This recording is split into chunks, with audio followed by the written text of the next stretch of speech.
I'm restoring an old axe head I found at a yard sale a couple of days ago.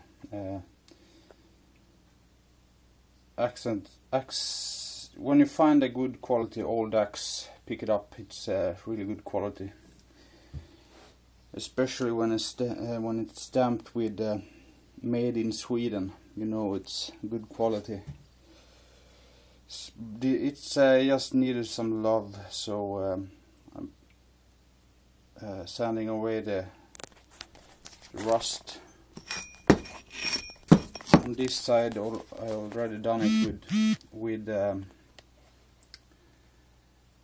this sanding disc on the angle grinder, and I have this side left.